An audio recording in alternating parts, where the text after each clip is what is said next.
अब क्या-क्या बचा है, जैसे हमने अपभ्रंश कर लिया शुरू से देखो, जैसे हमने प्राकृत पाली समझा, फिर अपभ्रंश कर लिया, अभट्ट कर लिया, ब्रज अवधी कर लिया, पूर्वी और पश्चिमी हिंदी भी कर लिया।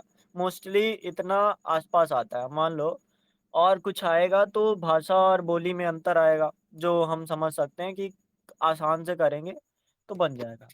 फिर उसके बाद हमें क्या समझ आता है कि जैसे ब्रज अवधि तो हमने किया ही है, साथ-साथ 1-2 बार हालाँकि 2018 से या फिर 2021 से पूछा तो नहीं है, पर पूछ सकता है कि कभी बिहारी हिंदी पूछ लेगा तो 3 प्रकार की जो हिंदियाँ हैं, उनको टिप्पणी लिखो 10 नंबर का सवाल होगा। कभी मान लो राजस्थानी हिंदी लिख दिया तो 4 प्रकार की राजस्थानी हिंदी है।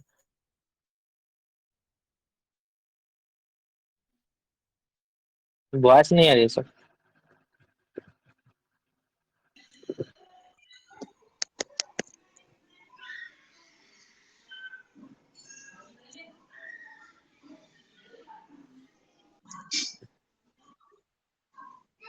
अब आ रही है? हेलो। हाँ अब आ रही है सर। हाँ अब आ रही है हाँ, सर। तो मैं ये बोल रहा था कि जैसे-जैसे हम चीज़ें कर रहे हैं, तो वहाँ पे बहुत चीज़ें हो गई। अब बचा सिर्फ़ कितना है, जैसे अभी हिंदी भाषा का मानकीकरण और मानकीकरण से पहले जैसे आप कह रहे हो कि वो हो जाएगा। जैसे अब 2018 के बाद से संज्ञा सर्वनाम व्यवस्था के आधार पर नहीं पूछता या फिर क्रिया विशेषण के आधार पर हिंदी व्यवस्था को समझाओ या फिर संरचना के आधार पर समझाओ। वो 2018 के बाद से आया नहीं। पर अगर आप चाहोगे पढ़ना, तो पढ़ सकते हो मतलब कोई ख़ास दिक्कत नहीं है। तो उन चीज़ों को हम ज़्यादा मायने नहीं देंगे अभी क्योंकि आप अपने से भी पढ़ सकते हो। जैसे सर्वनाम में 6 प्रकार के सर्वनाम हिंदी व्यवस्था में होते हैं। तो उन 6 प्रकार के सर्वनामों को समझना ज़्यादा कठिन नहीं है। पुरुषवाचक सर्वनाम, प्रश्नवाचक सर्वनाम, संबंधवाचक हो गया, निश्चयवाचक हो गया, निजवाचक हो गया और अनिश्चयवाचक हो गया। तो आप कहोगे तो पढ़ लेंगे। लेकिन आप सिर्फ़ एक बार देखोगे तो उनको समझ आ जाएगा। और अब उतना आता भी नहीं है, 18 से नहीं आया मतलब लगभग 7 साल से नहीं आया, 6-7 साल से। तो जब नहीं आ रहा है तो उतनी ज़रूरत नहीं होती उस चीज़ की। सर और अब ये क्या इस सर इसको बोलिए? पढ़ने की उतना जरूरत नहीं है, हम लोग खुद से पढ़ लेंगे इसको। कोई इसमें दिक्कत हाँ। भी नहीं है क्योंकि हम लोग पहले से इसको पढ़ते आ रहे हैं। बिल्कुल, पहले से ही पढ़ते आ रहे हैं और अब बचा क्या-क्या है जैसे हिंदी भाषा का मानकीकरण।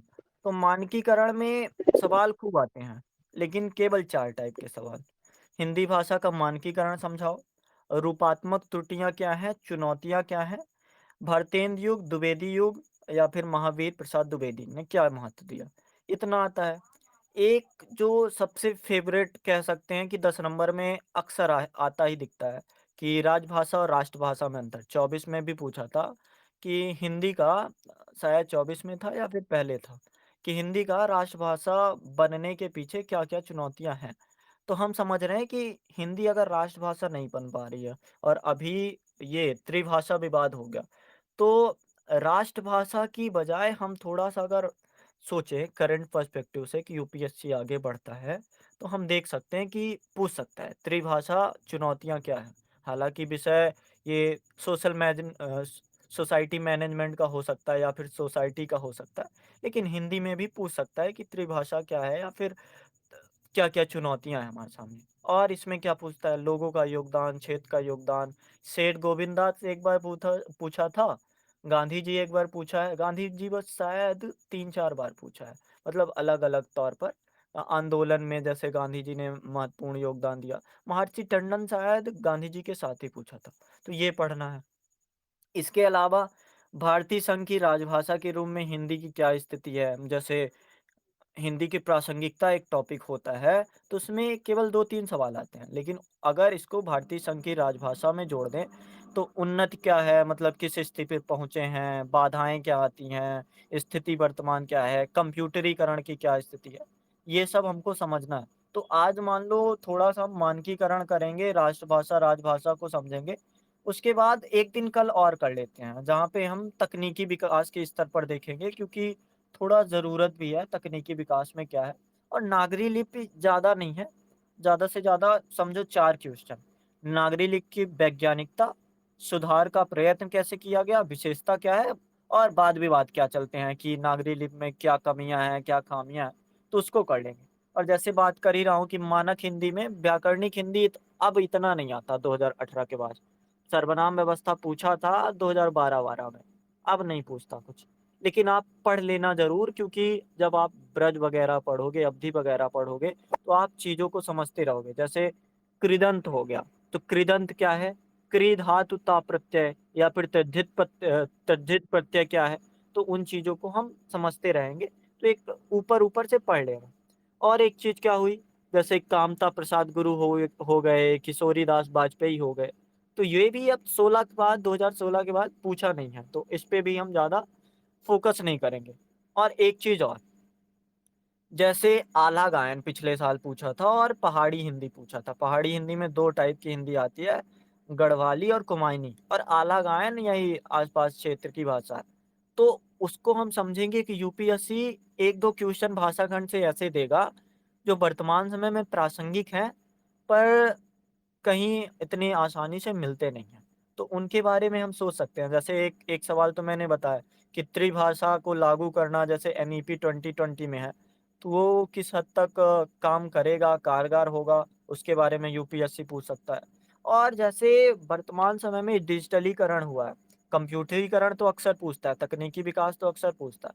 लेकिन वर्तमान समय में जैसे विकास हुआ था ना 20वीं सदी में टाइपराइटर, हिंदी टाइपराइटर का, तो वर्तमान समय में जो कीबोर्ड या फिर कहें फ़ोन टाइपराइटर में विकास हुआ है, तो वहाँ पे पूछ सकता है कि आप अगर हिंदी में कुछ भी सामान्य सा पूछेगा ही, तो उसके लिए हम तैयार रहेंगे। जब देखो, जब हम साहित्य करेंगे, हिंदी साहित्य का इतिहास, तो वहाँ पे हमको खुसरो, सिद्धनाथ साहित्य, रहीम वगैरह मिलेंगे, तो खड़ी बोली के विकास में क्या योगदान दिया, थोड़ा-सा वो भी कर लेंगे।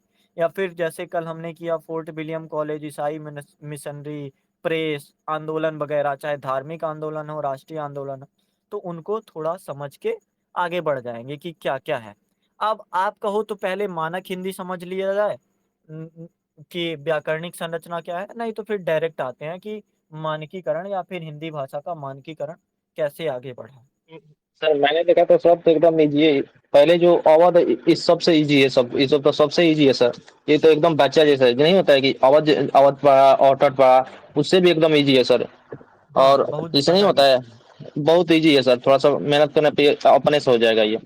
और पता है, अगर ना होगा ना तो मैं एक ऑडियो रिकॉर्ड कर दूँगा 1 आधे घंटे का, तो उसमें लगभग हो जाएगा पूरी चीज़ें। क्योंकि टाइम वेस्ट करने की ज़रूरत नहीं है, डायरेक्ट हम आते हैं हिंदी भाषा का मानकीकरण। हम हाँ ज़रा-सी सर। बात कर लेते हैं कि 4 प्रकार से व्याकरण था, पद संरचना, कारक व्यवस्था, विकारोत्पाद तत्व व वाक्य संरचना। तो उसमें संज्ञा दिखता है, जैसे हमने किया था, वहाँ पे थोड़े-थोड़े स्तर पर था, पर अब यहाँ पे ब्रीफली स्तर पर है। तो उसको करना हम बाद के लिए छोड़ते हैं, या फिर एक ऑडियो मैं 30 मिनट का, 40 मिनट का रिकॉर्ड करके बता दूँगा। अब देखो हिंदी भाषा का मानकीकरण, आप बताओ कि मानकीकरण की ज़रूरत क्यों पड़ती है? सर या फिर क्यों इसमें पड़ी क्योंकि होगी? हाँ, सर क्योंकि यहाँ पर जैसे कि मानकीकरण की जरूरत होती है, पहले 3 तरह के सर होते थे। क्योंकि पहले तो यहाँ पर बोलचाल की भाषा में को था, और दूसरा थोड़ा-सा उसमें व्याकरण हिंदी साहित्य, और उससे ऊपर सर जैसे कि दूसरा जो तरह हिंदी में था, तो उसमें सर प्रॉब्लम ये थी कि इसमें अभी जैसे कि अधिकारी यूज़ करते थे, बोलचाल की भाषा में यूज़ किया जाता था। जो तीसरा था साहित्य के क्षेत्र में और व्याकरण के क्षेत्र में बहुत अच्छे से उसमें रूपांतरण होकर वो रूपांतरण होकर वो हिंदी साहित्य को बेहतर बनाने में उपयोग हो सकता है। ओके। और कोई बताना चाहेगा? देखो, अब एक चीज़ से हम समझते हैं, जैसे मानक का सबसे सटीक रूप हमें माप-तौल में दिखता है ना? तो पहले भी वस्तु विनिमय प्रणाली थी, या फिर पहले भी कुछ सिद्धांत थे कि जैसे एक अगर बकरी लेनी है तो उसके लिए ये चीज़ें देनी होंगी। तो वहाँ पे मानक तय नहीं था कि इतने वज़न की या फिर इतनी जो चीज़ें हैं उस आधार पर किया जाएगा। पर फिर उसके बाद मानक आया या फिर बाट आया। तो जैसे अगर आपको 1 किलो चीनी लेनी है तो उसके लिए एक मानक वज़न होता है। तो वैसे ही भाषा तो थी, हमारी विकास तो कर रही थी। 18वीं शताब्दी या फिर देखो खड़ी बोली 14वीं शताब्दी से विकास कर रही है। खुसरो के काव्य से, फिर रहीम कान्हा हो, मध्यकाल में जो और कवि थे, फ़ारसी में दक्षिणी हिंदी हो गई, तो वहाँ पे विकास तो कर रही थी। फिर उसके बाद एक ज़रूरत महसूस होती है, जैसे कहाँ पे ज़रूरत महसूस होती है कि प्रचार में। उत्तर भारत के लोग तो जानते थे, लेकिन दक्षिण भारत के लोग कैसे जाने या फिर अंतर्राष्ट्रीय स्तर पर उसको पहुँचाया कैसे जाए? जैसे कल हमने एक बात की थी कि जो फोर्ट विलियम कॉलेज के गिलक्रिस्ट थे, उन्होंने एक किताब लिखी थी व्याकरण नाम से। तो जैसे ही व्याकरण नाम से किताब लिखी तो समझ लो कि व्याकरण तभी जैसे पाणिनि ने संस्कृत में व्याकरण लिखा, व्याकरण का जनक उनको माना जाता है। तो संस्कृत तो पहले भी होगा, लोग व्यवहार की भाषा में बोलते ही होंगे। आप जैसे समझ लो खड़ी बोली लोग बोलते ही हैं। व्याकरण का यूज़ किए हुए बिना, प्रयोग किए हुए बिना कैसे भी बोलते रहते हैं। लेकिन अगर उसको एक अलग स्तर पर पहुँचाना है, जैसे अगर अंग्रेजी को जैसे ब्रिटेन के लोग बोलते हैं या फिर जैसे अमेरिका के लोग बोलते हैं व्यावहारिक में, तो हो सकता है उसमें व्याकरण का यूज़ उतना ना करते हों। लेकिन अगर उसको हमारे स्तर तक पहुँचाना है, अंतर्राष्ट्रीय स्तर तक पहुँचाना है, तो उसमें एक व्याकरण की आवश्यकता होती है। तो जब व्याकरण की आवश्यकता हुई तो वो आया कि एक आदर्श रूप हो, एक श्रेष्ठ रूप हो या फिर एक परिनिष्ठित रूप हो, जो ना सिर्फ़ जैसे कि आप अगर किसी को शिक्षित कर रहे हो, तो शिक्षित करने में तो बोलियों जैसे नहीं होगा। जैसे भोजपुरी में बोलते हैं, जैसे कल ही हमने आपसे पूछा था, तो चलबे का ऐसे या फिर का चलबे मतलब व्याकरण का उतना होना ज़रूरी नहीं था। पर यहाँ पे चीज़ें जब भाषा के रूप में पत्र-पत्रिकाएँ व्यवहार में आने लगी, सरस्वती पत्रिका हो या फिर उतंड मार्तंड जैसे समाचार पत्र हों, काशी समाचार पत्र हों, नागरणी प्रचारिणी सभा हो या फिर गांधी जी का प्रचार करना हो, तो वो सब चीज़ें जब दिखती हैं तो एक ज़रूरत महसूस होती है हमें मानक भाषा की। जो कि हिंदी मानक भाषा के रूप में बनते हुए हम देख रहे हैं। कल जब हमने देखा था, तो हम देख रहे थे कैसे 14वीं सदी में वो ब्रज भाषा के साथ जुड़ी हुई आती थी। फिर उसके बाद जब दक्षिणी हिंदी से मिली, तो फ़ारसी के लहज़े साथ-साथ जुड़ने लगे थे। और फिर धीरे-धीरे जब 19वीं सदी में विकास हुआ, चीज़ें बढ़ रही थी, तो विकास जितना तेज़ हुआ, ब्रज से उतना छुटकारा मिलता चला गया या फिर दूसरी भाषाओं से दूर होते हम चले गए।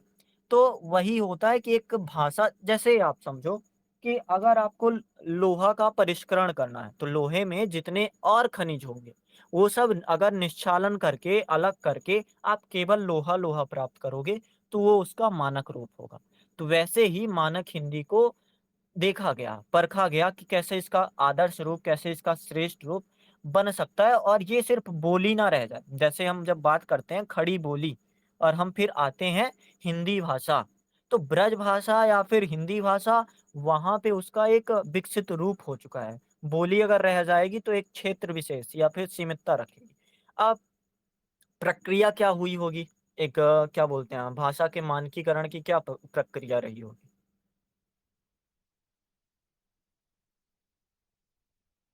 सोचो ज़रा क्या प्रक्रिया हो सकती है?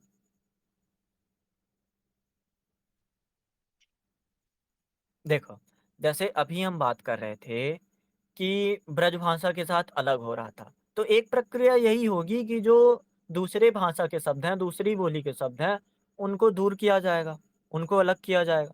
ऐसी ही छोटी-मोटी प्रक्रियाएँ होंगी ना या फिर जैसे हम खड़ी बोली में दिखते हैं, जैसे एक होता है उच्चारण लाघव, मतलब साथ-साथ जोड़ के बोल दिया जाता है। अगर बोलना है चल रहा है, तो उसको बोलें चल रहा है क्या? चल रहा। तो जब उच्चारण लाघव होता है तो उसमें चीज़ें जोड़ के बोल दी जाती हैं, लेकिन वो तो एक विकृत रूप है। वो पूर्णतः सत्य नहीं है या फिर कहें कि आदर्श रूप तो नहीं है। तो वही चीज़ हमें समझ आती है कि एक बोली का भाषा बनना कैसे सिद्ध हुआ। जैसे साहित्य लिखते थे रहीमदास या फिर एक कल मैंने बात की थी नासिक कात्यायन की। तो नासिक कात्यायन में संस्कृत के जो शब्द थे, परिष्कृत शब्द, उसका उपयोग ज़्यादा किया गया और ब्रज व फ़ारसी से दूरी बनाना शुरू कर दिया गया। एक चीज़ ये होती है। दूसरी चीज़ आप उसे किस आधार पर विकसित कर सकते हो? धर्म के आधार पर। जैसे मैंने बताया कि गिलक्राइस्ट लल्लूलाल से क्या बोलते हैं कि आप एक रचना करो। कृष्ण काव्य नाम उसका भूल रहा है। कल बताया था मैंने उसको सुनना। तो वहाँ पे उन्होंने जब उनसे आग्रह किया कि आप एक कृष्ण काव्य लिखो। तो मतलब धर्म का प्रचार करने के लिए, या फिर ईसाई धर्म जब आगे बढ़ रहे थे तो बाइबल का उन्होंने क्या किया, हिंदी में अनुवाद किया। तो हिंदी में आप अनुवाद अगर कर रहे हो तो वहाँ पे एक भाषा का मानक रूप होना ज़रूरी है। अभी हम हालाँकि आए नहीं हैं कि नागरी लिपि का कैसे विकास होता है, कैसे परिष्करण होता है, व्याकरणिक स्तर पर कैसे वो सही होती है। पर भाषा के स्तर पर देख रहे हैं अगर, तो हमें समझ आ रहा है कि शब्द भंडार अब सीमित होंगे। अब जैसे खड़ी बोली में बापू का बाप्पू हो जाता था, तो अब यहाँ पे अगर होगा तो बाप होगा। अगर अंग्रेजी के शब्द भी उपयोग होंगे तो अंग्रेजी के जैसे फादर यूज नहीं होगा। मोस्टली आप देखोगे तो पापा शब्द अगर प्रचलन में आ गया है, बोलचाल में आ गया है, तो उसका प्रयोग करेंगे। तो वो चीजें समझ आती है कि शब्दों के रूप में कैसा भंडार किया जाए। व्याकरण तो पहले से था, पर उस व्याकरण को कैसे सही किया जाए, संज्ञा के स्तर पर, सर्वनाम के स्तर पर। जैसे हम देख रहे हैं संज्ञा के स्तर पर वो बढ़ता है, सर्वनाम के स्तर पर, क्रिया विशेषण के स्तर पर। जैसे अभी आप बोल रहे हो विकारी शब्द क्या है, अविकारी शब्द क्या है। तो वही चीज कि आप जैसे पहले अ, ईकारांत लगाते थे स्त्रीलिंग बनाने, छोरा है अगर तो ईकारांत लगा के छोरी बना दिए। लेकिन अब यहाँ पे क्या होने लगा, सेम शब्द से बस विकारी शब्द बना के, जैसे लड़का है तो लड़की कर दिया, अगर दो लोग हैं तो लड़के कर दिया, अगर कुछ और है तो उसमें लिंग वचन या फिर स्थान के नाम पर या फिर संज्ञा के नाम पर उन चीज़ों को हम बदलते देखते हैं। तो वो चीज़ें हमें समझ आती है कि भौगोलिक स्तर पर हो, सामाजिक राजनीतिक स्तर पर हो, प्रशासनिक स्तर पर हो, तो भाषा का मानकीकरण यहाँ से बदलता है। अब भौगोलिक स्तर पर कैसे? जैसे पढ़ा है आपने अगर तो बताओ, क्या समझा इससे? हाँ, हाँ सर। जैसे मैं बताऊँ सर, जैसे भाषा अगर समतल होगी तो वहाँ के विचार जैसे विचार लोगों को विचार आने-जाने में जैसे कि समाज में परिवर्तन हो जाएँगे और लोग एक-दूसरे से बात करेंगे तो वहाँ पर भाषा और व्यापक स्तर पर चले जाएगी और बोलचाल की भाषा बहुत उसकी सर बढ़ती जाएगी। जैसे एक एग्जाम्पल से मैं समझाता हूँ। पिछले साल आया था 2024 में पहाड़ी हिंदी, ठीक है? अब ये बताओ 2024 में पहाड़ी हिंदी आया, उससे पहले आज तक कभी पहाड़ी हिंदी नहीं आया, इतने साल से यूपीएससी हो रहा है, ठीक है? तो क्यों आया होगा? मैं केवल बताऊँ 2 सर। प्रकार की, सुनिए, केवल 2 प्रकार की हिंदी है, कुमाऊनी और गढ़वाली।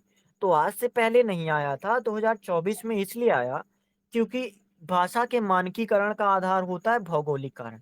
अब भौगोलिक कारण में अगर केवल पहाड़ी क्षेत्र की वो भाषा है कुमाऊनी और गढ़वाली, तो वहाँ पे भाषा का विस्तार होना या फिर उस बोली का विस्तार होना इतना आसान नहीं है। लेकिन वर्तमान समय में पहाड़ का विकास हो रहा है, विकास के कार्यक्रम हमें दिख रहे हैं। अब जब विकास के कार्यक्रम हमको दिखेंगे तो पहाड़ी हिंदी आना एक जायज़ सी बात है। जब आप मानकीकरण में एक देखते हो तो सबसे पहले आपको लाइन क्या दिखती है कि जहाँ क्षेत्र समतल हो, यातायात और संचार सुविधाएं पर्याप्त हो, वहाँ बोली और भाषा का मानकीकरण होना आरंभ हो जाता है। जैसे गुजरात का एरिया हो गया तो गुजराती साहित्य है, बिहार का एरिया हो तो वहाँ पे मैथिली साहित्य है, आप बंगाल चले जाओ वहाँ पे बंगला साहित्य है। तो आपको साहित्य अगर मिल रहे हैं तो उसके पीछे भौगोलिक कारण है। अगर पहाड़ी हिंदी जो है यूपीएससी पूछ रहा है तो उसका मतलब यही है कि इसका प्रचार होने लगा। जैसे एक उपन्यास है कसब, श्याम मनोहर जोशी का, तो वो उपन्यास इतना फेमस है, हालाँकि उसमें हिंदी के वचन हैं, हिंदी के बोल हैं, पर कहीं-कहीं जब व्यावहारिक तौर पर बातें की जाती हैं, तो कुमाऊनी स्तर पर वो क्या बोलते हैं, संवाद चल रहा होता है।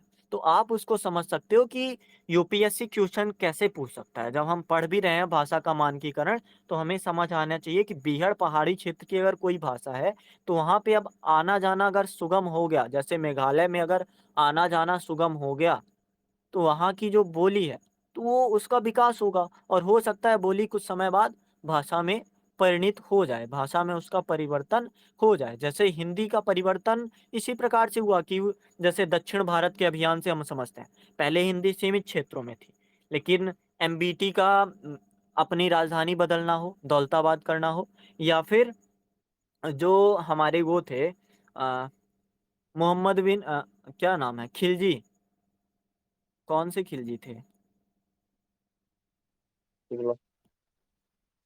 अरे कोई खिलजी, अलाउद्दीन खिलजी। तो अलाउद्दीन खिलजी का जो दक्षिण भारत अभियान है, वहाँ से आप समझो कि जब संचार हो रहा है, भौगोलिक कारण बदल रहा है, तो वहाँ पे जहाँ एक क्षेत्र में फ़ारसी और उर्दू लहज़े में आ रही थी चीज़ें, तो अब यहाँ पे क्या हो रहा है कि बोली दक्षिणी हिंदी के साथ मैच कर रही है। और यहाँ पे आप अगर दक्षिणी हिंदी का नोट देखोगे, उसको पढ़ोगे तो आपको समझ आएगा कि जो इंसान फ़ारसी नहीं जानता, जो इंसान हिंदी नहीं समझ पाता, वो दक्षिणी समझ के खुश हो सकता है। तो ऐसी बातें हमको दिखती है भौगोलिक कारण। इसमें अगर लिखना होगा तो कंटेंट के नाम पे आप रिच हो, पहले से ही आप करोगे।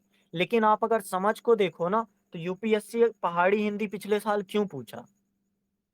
आसान सा कारण है, पहाड़ी क्षेत्र में आना-जाना अब सुगम हो गया है, तो सुगम हो गया है तो उस बारे में पूछना भी यूपीएससी समझता है, यूपीएससी कि साहित्य कैसे बदलता है, भाषा कैसे बदलती है।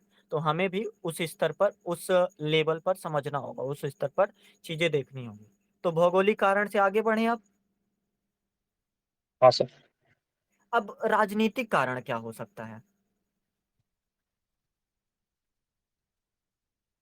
जैसे एक मैं सवाल यूपीएससी पूछता है, एक सवाल से बताओ, ठीक है? एक सवाल यूपीएससी पूछता है कि जो हिंदुस्तानी भाषा थी, हिंदुस्तानी भाषा मतलब समझो, ना तो संस्कृत की कठिनता थी और ना ही उर्दू की दुरूहता थी। तो जो हिंदुस्तानी भाषा है, इसमें क्या कमियाँ दिखती हैं? या फिर एक सवाल था, हिंदुस्तानी भाषा एक कृत्रिम भाषा है। तो क्या राजनीतिक रूप किसी भाषा को कृत्रिम भाषा बना सकता है? पहले इसका जवाब दो आप। हाँ, बना सकता है सर। कैसे? वैसे समझाओ। जैसे सर समझा नहीं पाया। देखो, ये सर कि यहाँ पर जैसे कि हाँ, अ, ज सम मैं बताता हूँ। जैसे ये सोचो ज़रा कि कोई भी हिंदी ऐसी हिंदी है ही नहीं, वर्तमान समय की मानक हिंदी देखो, तो वो है ही नहीं बिना उसके संतुष्टपने से। अगर हम भाषा को व्यावहारिक बोलचाल की भाषा में प्रयोग करेंगे, तो उसको मानक हिंदी हम कहेंगे नहीं, उसकी संज्ञा ही नहीं देंगे। और उर्दू बिना दुरूहता के उर्दू है ही नहीं। उसमें एक से अधिक अर्थ होंगे या फिर उसकी दुरूहता उसकी सबसे बड़ी परिभाषा है। तो हिंदुस्तानी भाषा इसलिए आई, इसलिए एक कृत्रिम भाषा कैसे होती है कि अपने काम के हिसाब से या फिर अपनी ज़रूरत के हिसाब से आप उसको परिवर्तन कर लो, आप उसको ढाल लो। तो एक ऐसी हिंदी बनाया गया जिसे हिंदुस्तानी कहा गया। ना उसमें उर्दू का लहज़ा था, लेकिन उर्दू की दुरूहता नहीं थी। उसमें हिंदी का लहज़ा था, लेकिन संस्कृत जैसे कठिन नहीं थी। तो एक कृत्रिमता ही हुई ना कि दक्षिण भारत वाले लोग संस्कृतनिष्ठ चीज़ नहीं जानेंगे, फ़ारसी में जानेंगे तो फ़ारसी है। भारत वाले लोग चीज़ों को ज़्यादा फ़ारसी में नहीं समझ पाएँगे, उर्दू में नहीं समझ पाएँगे, तो वहाँ पे हिंदी भी है। तो दोनों को जब एक कृत्रिम रूप में बनाया गया, तो उसकी राजनीतिक कारण ही तो हुआ कि आप उस चीज़ का प्रचार कर रहे हो, चीज़ों को जब आप धर्म आंदोलन बढ़ा रहे हो या फिर आप राष्ट्रीय आंदोलन करना चाह रहे हो, जैसे गांधी जी समझ लो, या फिर आप अंग्रेज़ों की नीतियाँ देखो, ईसाई मिशनरी को जब बढ़ाना हुआ, तो उन्होंने एक सरल व्याकरण से, जैसे गिल क्राइस्ट ने लिखा था, तो उसी सरल व्याकरण से छाप दी बाइबल को। अब वहाँ पे उन्होंने किया तो ये एक राजनीतिक कारण, भले हमें दिख रहा है धार्मिक कारण है, पर राजनीति के ही परिप्रेक्ष्य में कि वो अगर धार्मिक स्तर पर चोट कर पाएँगे, धार्मिक स्तर पर लोगों को अपने पाले में कर पाएँगे, चाहे हिंदू हो, मुस्लिम हो, तो उन्हें राजनीतिक तौर पर भी अपने पाले में कर पाएँगे। क्योंकि अगर आप इस्लाम से जुड़ जाओगे या नहीं, अगर आप क्या बोलते हैं इसको? मिशनरी से जुड़ जाओगे या फिर ईसाई धर्म से जुड़ जाओगे, तो अंग्रेज़ों का हक करना या फिर हमारे ऊपर अधिकार करना थोड़ा आसान हो जाता है। तो यही चीज़ होती है राजनीतिक कारण जो तीव्रता से बढ़ती है। इसमें शब्द भंडार, अब बताओ, शब्द भंडार व्यापकता से बढ़ेगा या फिर कम होगा?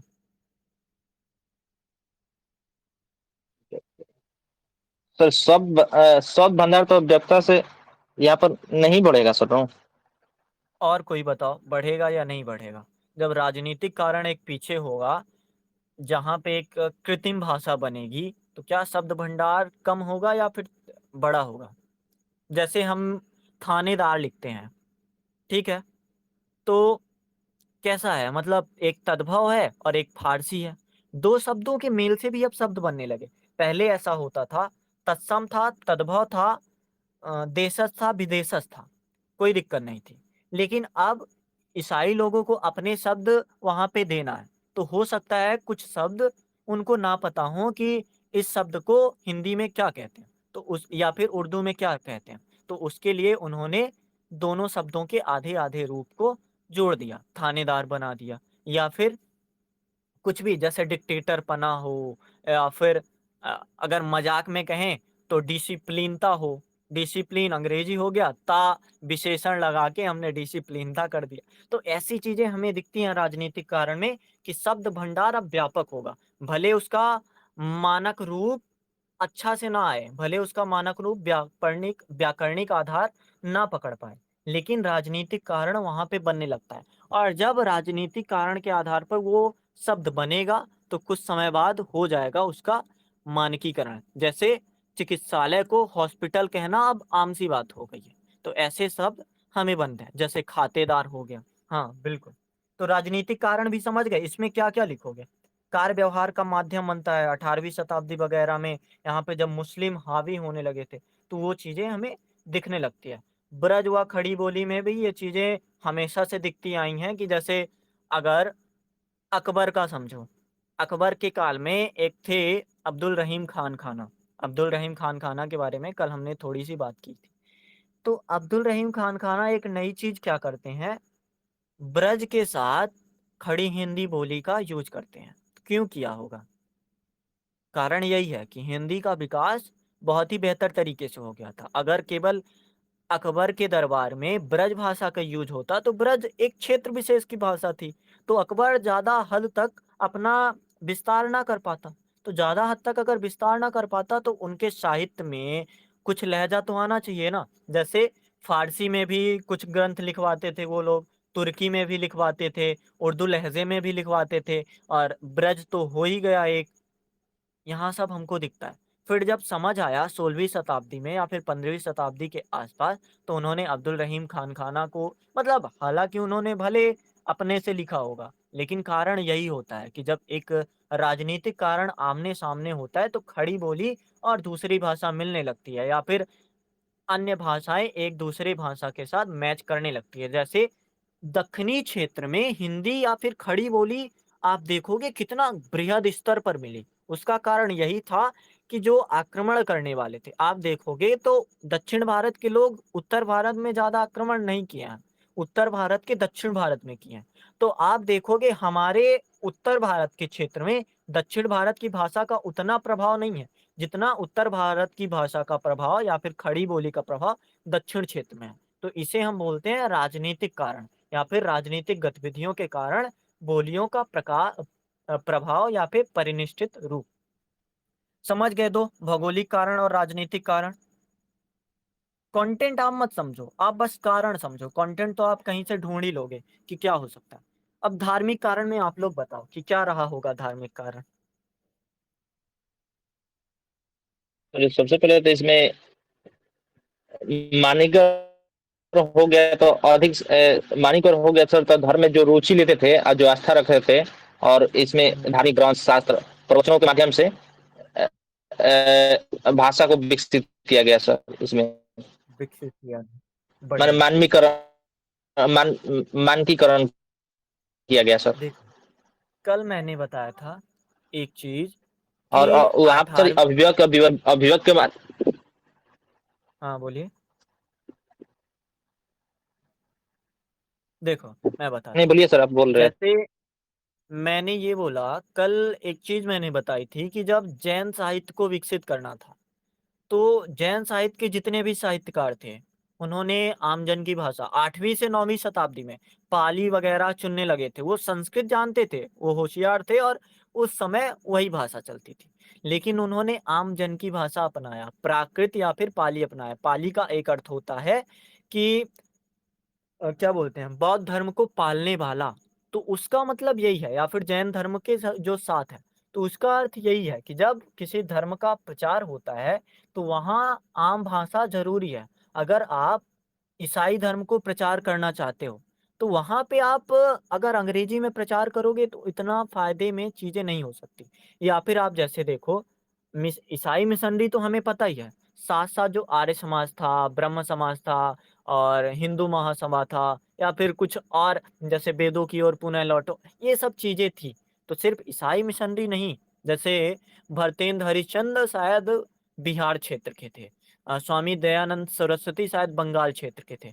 तो बंगाली यूज़ करना चाहिए, किसी को बिहारी करना चाहिए और जो कर रहे हैं तो उनको गुजराती या फिर अपने क्षेत्र की भाषा प्रचार करना चाहिए। अगर आप अपने धर्म को, चाहे आर्य समाज हो, ब्रह्म समाज हो या फिर ईसाई मिशनरी हो, तो आप इंग्लिश यूज़ करो, आप गुजराती करो, आप बंगाली करो, आप बिहारी करो।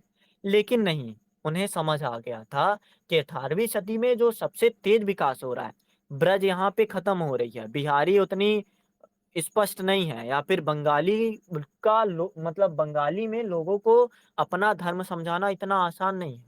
तो उन्होंने अपने धर्म को, अपने ग्रंथों को अनुवाद किया। जैसे बाइबल का साफ-साफ मिलता है कि जो विशेष-विशेष चीज़ें रहती हैं, उसका अनुवाद उन्होंने हिंदी में किया। और यही कारण होता है कि जब आप अनुवाद करने लगोगे, तो आप मानक शब्दों को ढूँढोगे। मानक शब्द मतलब कि वो जो हर जगह के लिए यूज़ हो। अगर चलना को अवधी में बोलते हैं चलत, तो चलत हो सकता है दक्षिण भारत के लोग ना समझें, मतलब एक एग्ज़ाम्पल के तौर पर समझो।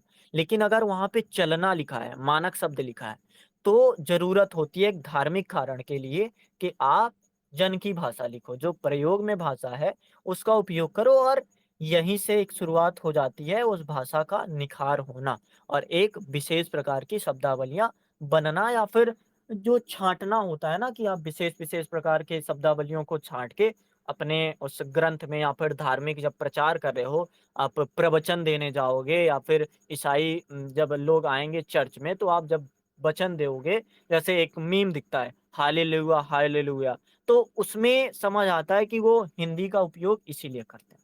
तो धार्मिक कारण हम समझ चुके हैं या फिर कुछ और आपको बताना है?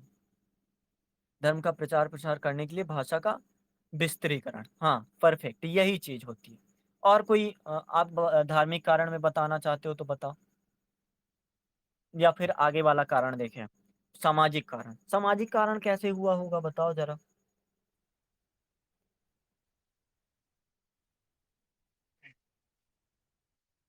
सर इसमें ये हो स जैसे कि बहुसंख्यक जैसे समाज में लोग रहते हैं अधिक, तो एक-दूसरे से बात करते हैं और यही भाषा और आगे बढ़ती जाती है, तो उसमें सामाजिकरण हो गया सर और नए-नए शब्द आए और विचार अलग-अलग बदलने लगे सर।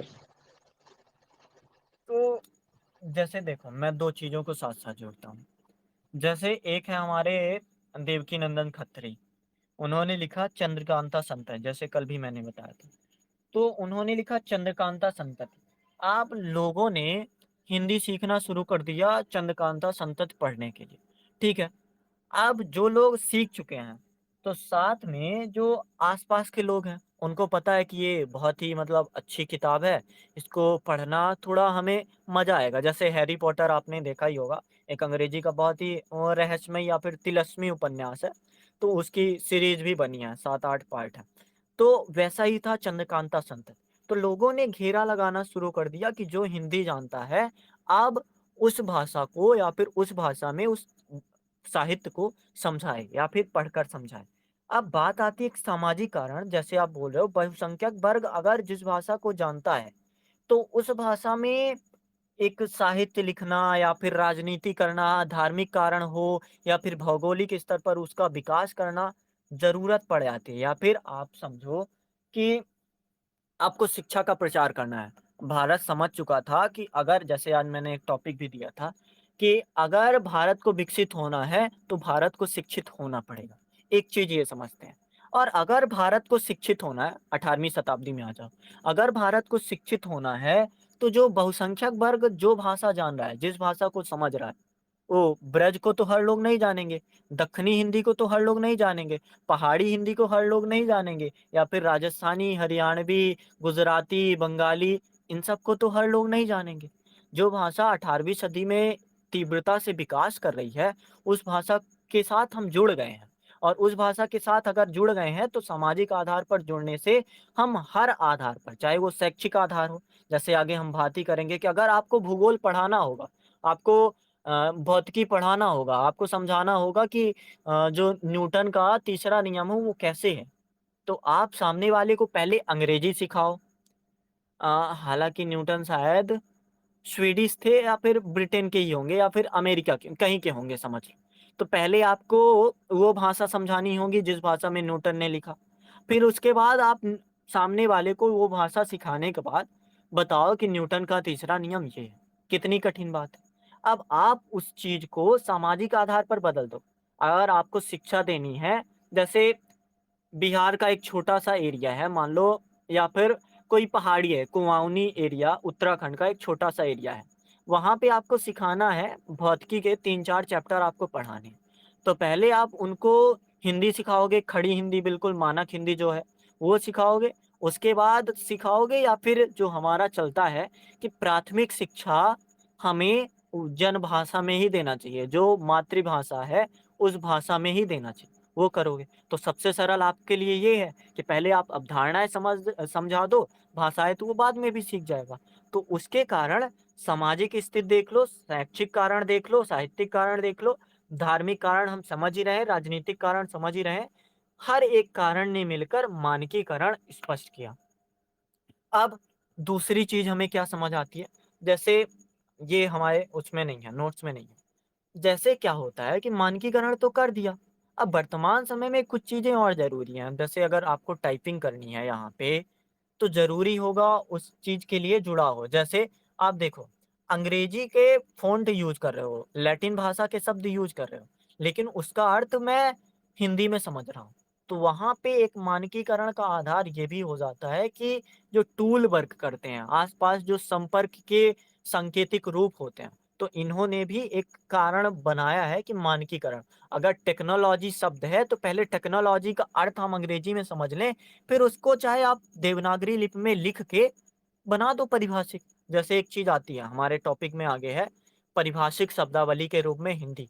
तो वहाँ पे हमें यही समझना होगा कि जब मानक हिंदी बन रही है, तो इस मानक हिंदी के बनने के आगे का जो क्रम होगा, वो परिभाषिक शब्दावली में बदलेगा। और परिभाषिक शब्दावली में बदलेगा तो ये यही कारण है कि हम जो टूल यूज़ कर रहे हैं, हम जो कॉन्टेक्स्ट यूज़ कर रहे हैं, पहले उसका मतलब समझ जाएँ, फिर उसको परिभाषिक बनाना, ना बनाना हमारे आधार पर है। जैसे अस्पताल को मतलब हॉस्पिटल को अस्पताल बना देना, या फिर अब हॉस्पिटल ही चिकित्सालय के रूप में, अस्पताल जैसे शायद अरबी या फिर फ़ारसी शब्द है अस्पताल, हॉस्पिटल अंग्रेजी शब्द है, और चिकित्सालय हिंदी शब्द है। तो तीनों का एक जैसे लहज़े में यूज़ करना अब थोड़ा नॉर्मल से, और यही रूपात्मक त्रुटियाँ भी हैं कि एक के कई अर्थ होते हैं। तो अब हम समझ चुके हैं, या फिर कहें कि ऊपर-ऊपर से समझ चुके हैं कि क्या होता है मानक हिंदी बनने के पीछे का कारण। अब आगे बढ़ा जाए? जैसे क्या लिखा है, 1 सेकंड। जी सर।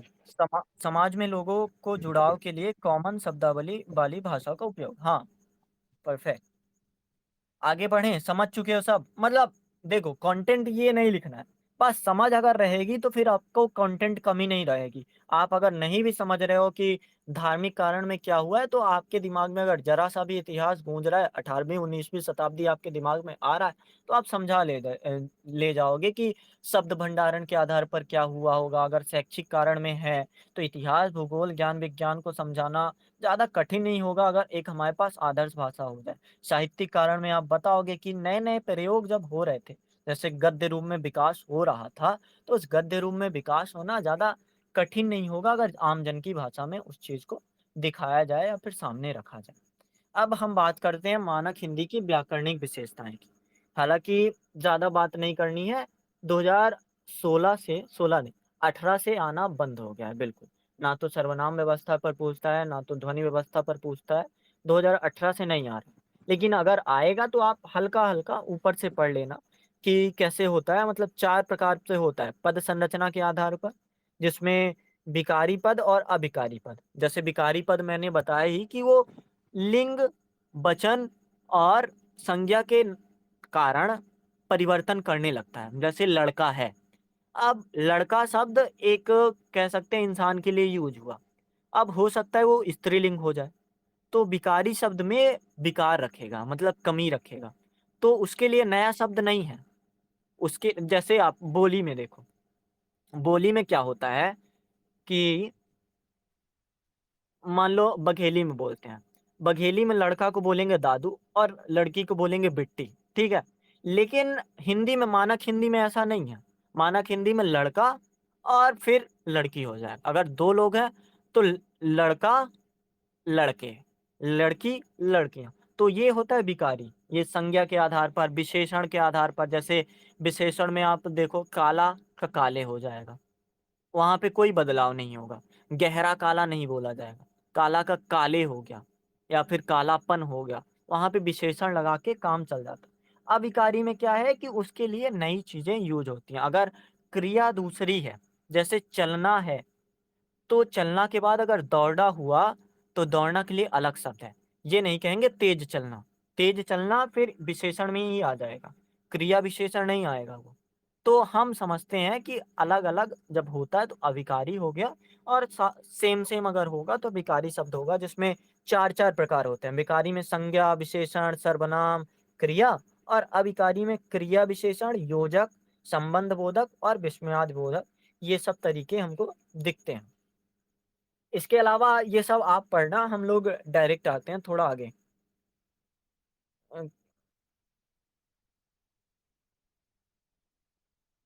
ठीक है, हम कोशिश करेंगे।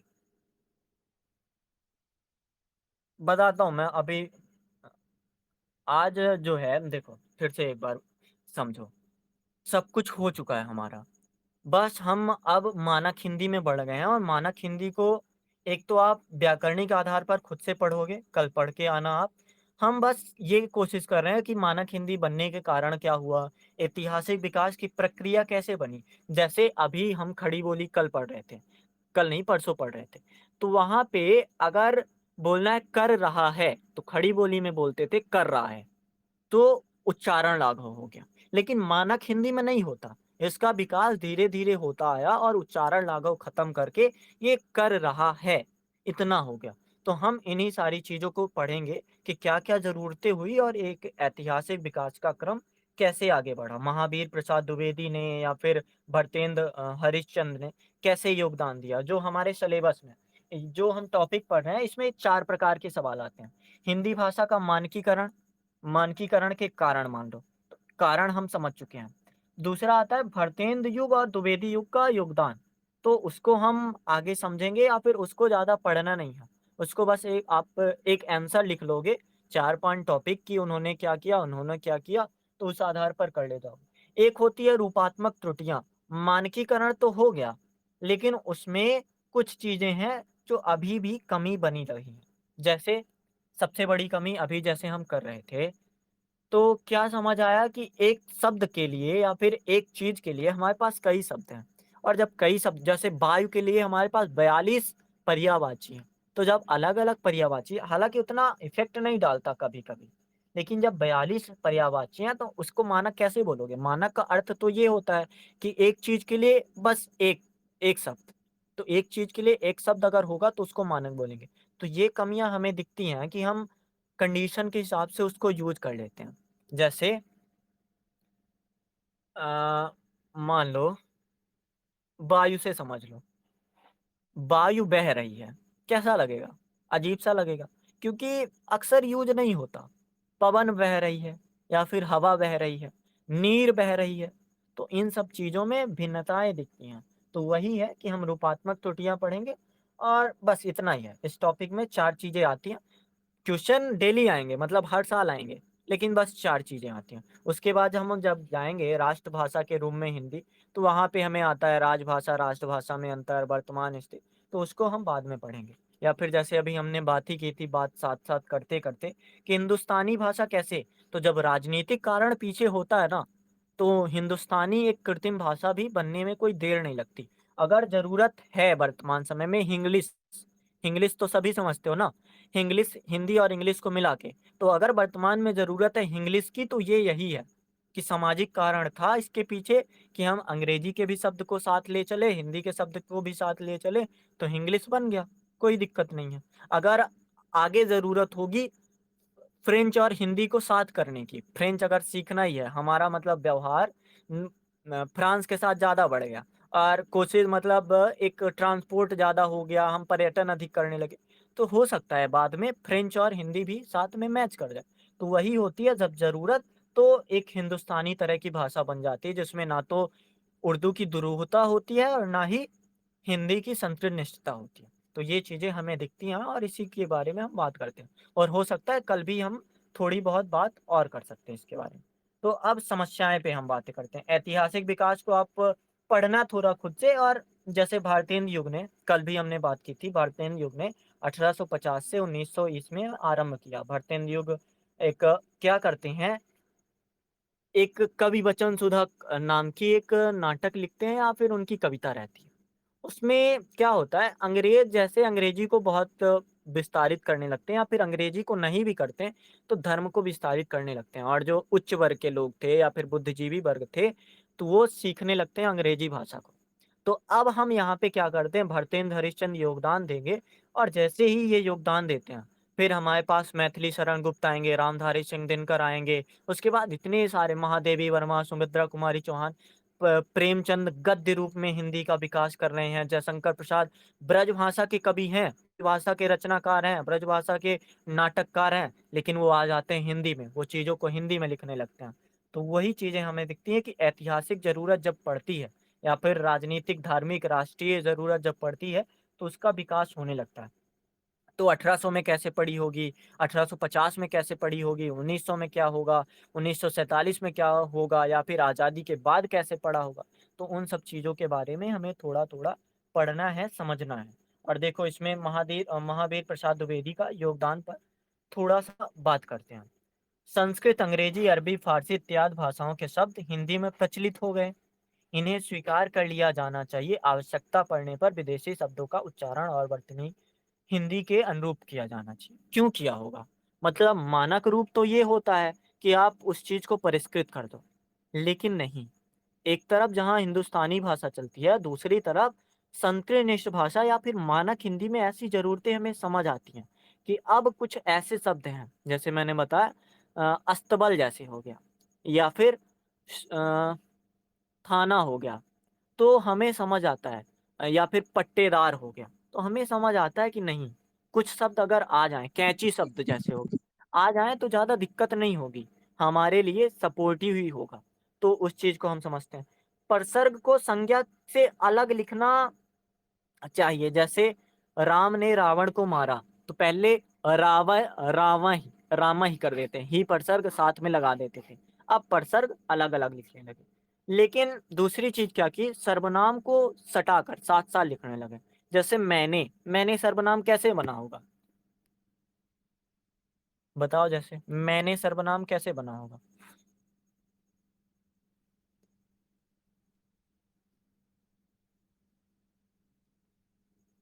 देखो, खड़ी बोली में था सर्वनाम मैं और एक प्रसर्ग था ने, कर्ता ने।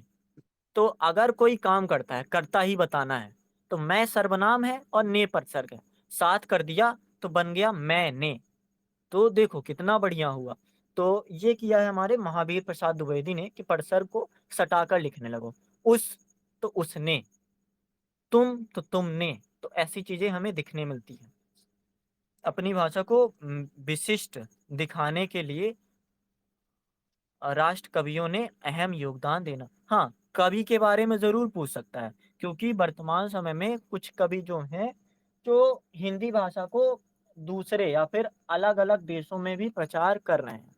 तो हो सकता है आ सकता है कि हिंदी भाषा को कवियों ने या फिर लेखकों ने कैसे समृद्ध करने में योगदान दिया। यूपीएससी आगे ही तो बढ़ता रहता है। तो आप देखो ज़्यादा दिक्कतें नहीं हैं। आप 3-4 लेखक को ले लेना, 3-4 कवि को ले लेना। रामधारी सिंह दिनकर की 1-2 रचनाएँ अगर आपको याद है, रश्मि रथी हो गया, कुरुक्षेत्र हो गया, तो उदाहरण में उसको बता देना, साथ में लिख देना। महाप्राण निराला की अगर आपको 1-2 पंक्तियाँ याद है, तो आप उसको बता देना, वो लिख देना। आपको अगर अज्ञेय का कुकुरमुत्ता का याद है, अज्ञेय का नहीं है शायद। इनका है, निराला जी का है। इनका आपको याद है तो उनका आप बता देना। तो आप ऐसे कर लोगे। सुभद्रा कुमारी चौहान का अगर याद है आपको, वो बता देना। लेखक में प्रेमचंद, जयशंकर, अगर उनके कुछ विचारधारा, एक विचारधारा ये कि वो गांधी जी से बहुत ज़्यादा प्रेरित थे। जयशंकर प्रसाद की विचारधारा ये कि एक ब्रज भाषा का कवि जो ब्रज में अलग स्तर पर पहुँच चुका है, नाटक लिखता है ब्रज भाषा में, लेकिन वो हिंदी को अगर प्रमुखता देता है तो उसका कारण क्या होगा वो आप समझ सकते हो। तो ऐसे करके आप अगर पूछेगा कवियों का योगदान क्या रहा या फिर लेखकों का योगदान क्या रहा, तो आपको ज़्यादा मेंटल स्ट्रेस लेने की बात नहीं है कि सिलेबस में नहीं था, आज तक कभी पूछा नहीं है, पूछेगा ही नहीं या फिर अगर आ गया है तो इसको छोड़ देना चाहिए। नहीं, आसान-सी बात है, बहुत ही आसान। बस आप थोड़ा-सा संदर्भ रखना कि हमारे सिलेबस में जो-जो है, उसको कैसे किया जाना चाहिए। तो इतनी चीज़ें हो गई। अब हम आते हैं समस्याओं के बारे में, आप इसको थोड़ा पढ़ना कि द्विवेदी जी ने क्या योगदान दिया और भरतेंदु युग ने क्या योगदान दिया। अब आते हैं समस्या की। तो एक समस्या तो हमें समझ आती है शब्दावली की, कि शब्दावली के आधार पर एक तो देशज शब्दावलियों में एक चीज़ के कई अर्थ होते हैं। जैसे लौकी और कद्दू अलग-अलग चीज़ है, लेकिन कहीं-कहीं पे कद्दू को भी लौकी बोलते हैं और लौकी को भी कद्दू बोलते हैं। तो ये चीज़ हो गया। बड़े पापा, चाचा मतलब जो अपने पिता से बड़ा है तो बड़े पापा उसको बोला जाता है। जो अपने पिता से छोटा है उसको चाचा बोला जाता है। लेकिन कहीं-कहीं उस सब के लिए जैसे राजस्थान में ताऊ बोल देना हो या फिर अ अ, हरियाणा क्षेत्र में शायद काका बोल देना हो, काका कहाँ बोलते हैं? पंजाब में हो सकता है, पंजाब में काका बोल देना हो, तो वो चीज़ें हमें दिखती हैं कि एक ही चीज़ के लिए अलग-अलग अर्थ या फिर अलग-अलग शब्दों का होना। तो ये हो गया कि इतना विशाल भूभाग है, तो लोक भाषा के स्तर पर हाँ, लोक भाषा के स्तर पर वो चीज़ें हमें दिखती हैं। साहित्यिक स्तर पर, जैसे अगर आप पढ़ोगे प्रेमचंद को, तो प्रेमचंद ने गोदान में हवा के लिए हवा ही यूज़ किया होगा। लेकिन हो सकता है मैला आंचल के रेणु जी ने उसके लिए अलग शब्द यूज़ किया हो। तो साहित्यिक स्तर पर 2 अलग-अलग शब्द मतलब 2 अलग-अलग शब्द एक ही अर्थ के लिए, ये चीज़ें समझ आती हैं कि हाँ, थोड़ी तो वो है। या फिर यशपाल ने समीर कहा हो या फिर पवन कहा हो और भी खतरनाक कह सकते हैं। काका उत्तराखंड में भी यूज़ हाँ, काका यहाँ पे भी हमारे मध्य प्रदेश में भी यूज़ करते हैं, इसलिए मैंने कॉन्टेक्स्ट लिया। और तीसरी चीज़ क्या हुई कि राजभाषा की शब्दावली में बहुत से शब्द भिन्न-भिन्न रूप में चल रहे थे। जैसे डायरेक्टर को हमने देखा है अक्सर या तो आप निदेशक लिख सकते हो, निर्देशक भी हमने देखा है, संचालक भी देखा है और अगर आपको अध्यक्ष कहना है, तो आप अध्यक्ष भी कह सकते हो या फिर अंग्रेजी में अब तो अंग्रेजी मेन हो गया है, हैंडलर बोल दो या फिर उसके लिए जैसे वो क्या यूज़ करते थे, मोहन राकेश क्या यूज़ करते थे? मोहन राकेश उन्हें सहकर्मी कह के बोलते थे कि एक राइटर और एक डायरेक्टर के बीच सहकर्मी का रोल होना चाहिए या फिर सहकर्मी की भूमिका होनी चाहिए। तो एक ही चीज़ के लिए अलग-अलग अर्थ होना। वर्कशॉप के लिए कार्यशाला, कर्मशाला, कार्यगोष्ठी मतलब आप समझ रहे हो कि इसको आप पढ़ोगे एक बार तो ज़्यादा दिक्कत नहीं होगी। और यहाँ पे उच्चारण संबंधी हमने देखा ही है कि अक्सर हम यजमान को जजमान कर देते हैं या फिर एक चीज़ आपने सुनी होगी गाँव देहात में कि अनाउंसमेंट को अलाउंसमेंट बोलते हैं। तो ये चीज़ें हमें दिखती हैं। सड़क को सड़क, जैसे भोजपुरी में सड़क हो जाता है। तो वो चीज़ या फिर गलती का खड़ी बोली में गलती हो जाता है या फिर कर रहा है का खड़ी बोली में कर रहा है। तो ये चीज़ें हमें दिखती हैं। अब क्या है अंतर्राष्ट्रीय शब्दों का जैसे डॉक्टर, चिकित्सक ये सब आप पढ़ना ज़्यादा कुछ कठिन नहीं है। अब हम आगे बढ़ते हैं। आज ही किया जाए लिप संबंधी विशेषताएँ। यूपी में भी बोलते हैं कुछ जगह। हाँ, बोलते होंगे मतलब आप देखो विकास ही तो है। एक जगह की चीज़ को दूसरी जगह की चीज़ जैसे अभी मीम्स कल्चर में लाडले फ़ेमस है। तो हो सकता है कुछ समय बाद जो राजस्थान का लाडले शब्द है, लाडले मतलब शायद ईगो या फिर अभिमान के साथ किसी को संबोधित किया गया हो। तो हो सकता है और भी जगह यूज़ किया जाए या फिर लेकिन देख ही सर रहे हो हाँ, लाडले का उपयोग यहाँ पर ऐसे होता है कि व्यवहार जैसे नहीं होता है सर कि यहाँ पर जैसे बढ़ा चढ़ा कर उसको पैसा देना बहुत ज्यादा खुशी के साथ उसको छोड़ देना वैसे होता है यहाँ पर। हाँ, लेकिन मीम कल्चर की मैं बात कर रहा हूँ कि ये चीज़ें अलग स्तर पर आ चुकी हैं। क्योंकि भाषा खंड में देखो, हमने जितना किया है, ब्रज हो गया, खड़ी बोली हो गया, अवधी हो गया, अपभ्रंश हो गया, अभट्ट हो गया अ, और भी बहुत चीज़ें हो गई। ये सब तो हमें समझ आता है। लेकिन अलग से अगर यूपीएससी पूछेगा, तो कुछ चीज़ें ऐसी पूछ सकता है कि वर्तमान समय में डिजिटलीकरण के दौर पर या फिर मीडिया में हिंदी कितना आगे बढ़ पाया है? क्या वो घुला रूप हो गया या फिर कृत्रिम भाषा बन के रह गया है, जैसे हिंग्लिश अभी मैं बता रहा था, या फिर उसका एक धारणा अलग स्तर पर पहुँच चुकी है। तो इतनी सारी चीज़ें हैं, आप थोड़ा-थोड़ा पढ़ना। अब हम बढ़ते हैं थोड़ा देवनागरी लिपि में कि क्या-क्या था। कुमाऊँ क्षेत्र में यूज़ करते हैं। अच्छा। हाँ, कुमाऊनी हिंदी। अब जैसे देखो पिछले साल आया था 2024 में। अब हम अगर इस स्तर पर बात करेंगे या फिर इस स्तर पर सोचेंगे, तो अगर आ जाए पहाड़ी हिंदी तो हम लिख सकते हैं कि कुमाऊनी क्षेत्र में ये शब्द यूज़ होता था, जो दूसरे जगह का है, तो यहाँ पे भाषा का प्रभाव दिखता है। ण या न जो भी है, तो वो चीज़ें हमें साफ-साफ देखने को मिलती है।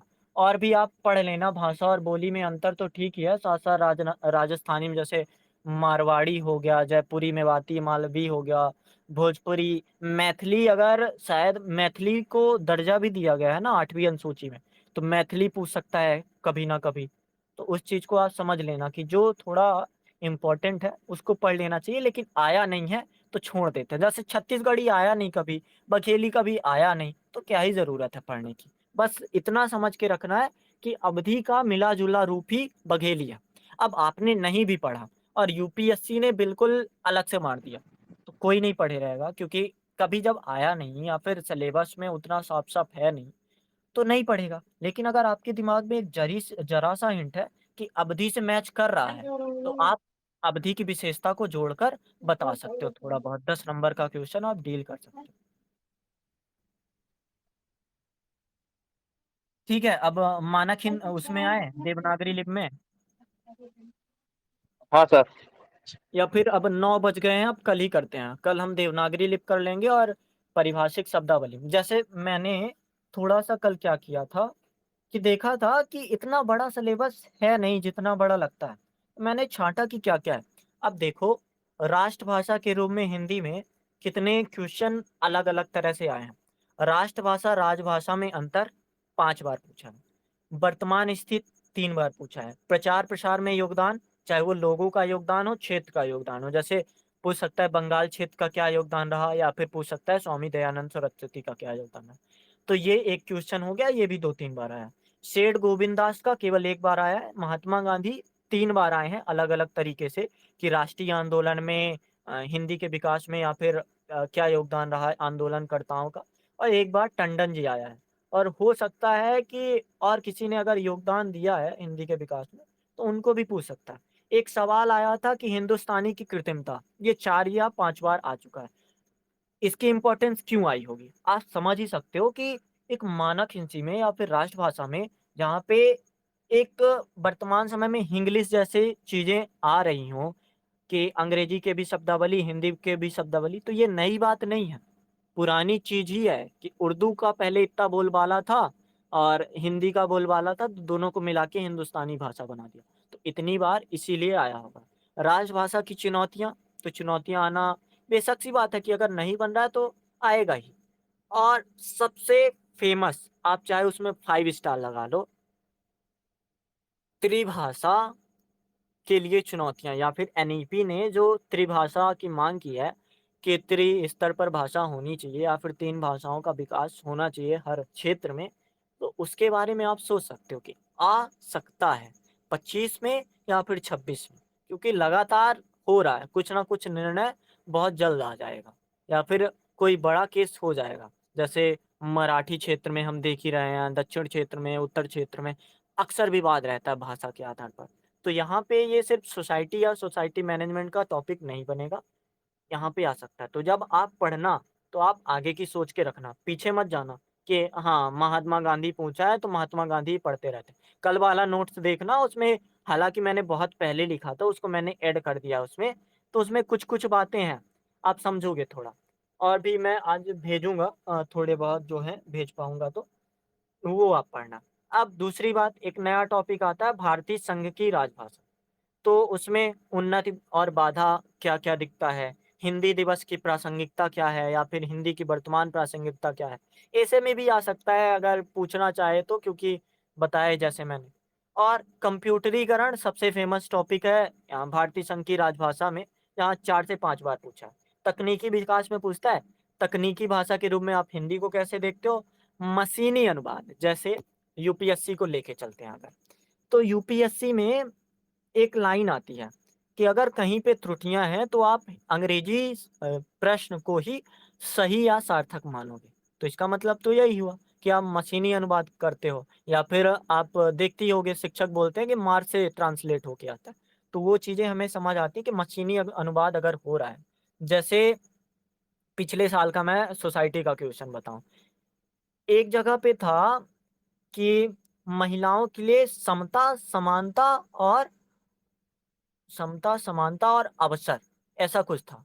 लेकिन अंग्रेजी में इक्विटी नहीं, शायद समता और अवसर पर बात की थी, लेकिन हिंदी में अंग्रेजी में 3 था, इक्विटी और अंग्रेजी में अवसर को क्या बोलते हैं?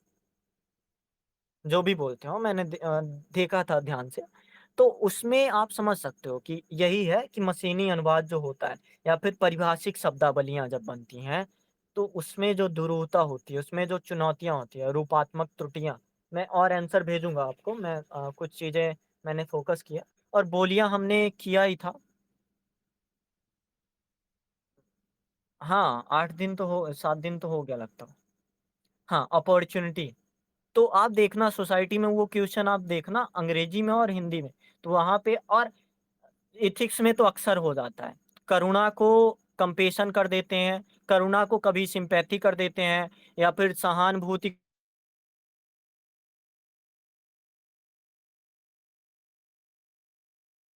वैसे नहीं।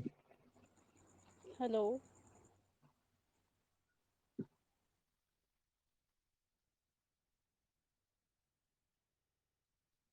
अब आ रही है आवाज़? हाँ, बारिश से। हाँ, तो यूपीएससी अगर इंटरव्यू में पूछेगा कि किन स्तर पर आपको चुनौती समझ आई, कि आप अगर हिंदी से तैयारी कर रहे हो, तो आप थोड़ी-सी तो कमजोरियाँ यूपीएससी की भी दिखा दो कि इतना भी अच्छा नहीं है यूपीएससी कैडर कि यही है कि सब कुछ आपने हिंदी में दे दिया, फिर कहा कि हिंदी में इतने रिजल्ट क्यों नहीं आए? तो थोड़ी बातें आप सोच सकते हो, मतलब सोचने के स्तर पर। और एक नई चीज़ हमको मिली थी, बोलिया में पिछले साल आया था आला गायन की भाषा। और एक सवाल था, हालाँकि वो सवाल दूसरे जगह से है। तो आल्हा गायन की भाषा, तो अब आप सोच सकते हो, मान लो राजस्थानी का कोई संगीत या फिर कोई गीत फ़ेमस हो गया, ठीक है? जैसे राजस्थानी का कोई संगीत गीत आपको पता है?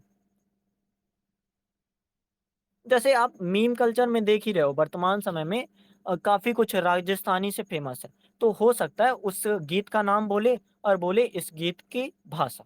तो ऐसी चीज़ें आपको दिमाग में रखनी है, जो आपको लगता है कि आ सकता है, आने के चांसेस हैं, तो उसको आप काम करना। अगर मानक हिंदी 2018 से पूछा नहीं, कामता प्रसाद गुरु, किशोरीदास वाजपेयी 2018 से 2016 से पूछा नहीं, तो ज़्यादा ज़रूरत नहीं है। ऊपर-ऊपर से हम देख लेंगे और कल 8वाँ दिन होगा और हम भाषा खंड खत्म कर देंगे। अगर आपने पुराने ऑडियो नहीं सुने तो एक बार सुनना, और हो सकता है कुछ मैं ऑडियो अलग से बना दूँ, मतलब क्लास तो नहीं, पर अलग से ज़रूरत मुझे जहाँ पे समझ आए कि ये एरिया मैंने छोड़ा है, या फिर जैसे कंटेंट कम मिलेगा कहाँ पे, अवहट्ठ की साहित्यिक विशेषता, यहाँ पे कंटेंट कम मिलेगा। तो मैं हो सकता है 10 मिनट का ऑडियो बना दूँ कि यहाँ पे कोई रिसर्च करके या फिर कुछ ढूँढ के, या फिर अगर मुझे समझ आता है कि कोई भाषा है या फिर कोई गायन है जहाँ पे यूज़ किया जा रहा है किसी विशेष बोली का, जैसे पहाड़ी हिंदी समझ लो, तो उसका यूज़ किया जा रहा है। तो मुझे अगर लगेगा कि ज़रूरत है, तो मैं कोशिश करूँगा कि वो चीज़ें बन जाएँ। अगर इस पे मुझे लगेगी ज़रूरत कि बना दूँ कि त्रिभाषा की क्या चुनौतियाँ हैं या फिर इससे क्या-क्या लाभ हो सकते हैं भारत को, अगर इस पे ट्यूशन आने की संभावना है, तो मैं 10 मिनट का ऑडियो बनाने में नहीं चूकूँगा, ठीक है, कोई दिक्कत नहीं है।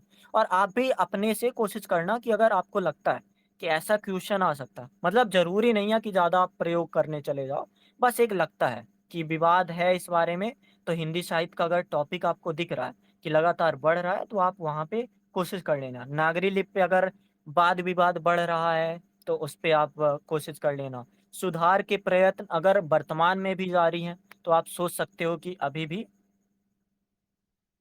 वॉइस नहीं आ रही है। हेलो। आ रही है सर, आ रही है। उनको सर कट करके सर ज्वाइन होने के बोल लीजिए सर। हाँ, तो ये चीज़ें हम करेंगे। अब आज हो गया केवल हमने किया हिंदी भाषा का मानकीकरण, और थोड़ी हमने बातें की क्या-क्या उनकी चुनौतियाँ थी, क्या-क्या सब था। अब कल हम बात करेंगे नागरी लिपि पे, और थोड़ा बहुत जो बात करने का होगा तो वो मैं अलग से ऑडियो डाल दूँगा। तो ठीक है, अब चला जाए? सर ओके, इस चलिए। पर बोलिए। सर इस पर जितने क्वेश्चन होंगे सर कर लेंगे क्या? और हाँ, मैं उसको कोशिश थोड़ा करूँगा कि अ, क्वेश्चन ही जो मतलब एक पीडीएफ होता है ना, उसमें सेम क्वेश्चन अलग-अलग टाइप के होता है। मैं वो चीज़ ही डाल दूँगा कि क्या-क्या है, क्या-क्या आया है, तो आप देख लेना उसको एक बार, और क्वेश्चन को ज़रूर पढ़ते रहना। अब हमने 8 दिन में, मतलब आज 7वाँ है, कल 8वाँ हो जाएगा। 8 दिन में सब कुछ कर लिया, अब सिर्फ़ आपको करने के नाम पे बचा कि आप क्वेश्चन पढ़ो बहुत सारे, और उनको सोचो कि किस तरह से इसको लिखा जाएगा, कैसे, क्या-क्या होगा। ठीक है? और सर इसको और सर इसको सारे क्वेश्चन को सर बना लेता हूँ, अगर कई जैसे कभी-कभी चैट जीपीटी का यूज़ करके, कभी कहीं-कहीं से यूज़ करके सभी क्वेश्चन को बनाने का प्रयास करता हूँ। और सर मैं अपना भी एफर्ट डालता हूँ, तो ये ठीक रहेगा कि अपने से लिखना भी अच्छा रहेगा सबसे पहले? हाँ, अपने से लिखना सबसे बड़ी बात है। आपसे बनता भी रहेगा, फिर भी आप नहीं लिख पाओगे अगर आपने लिखा नहीं है।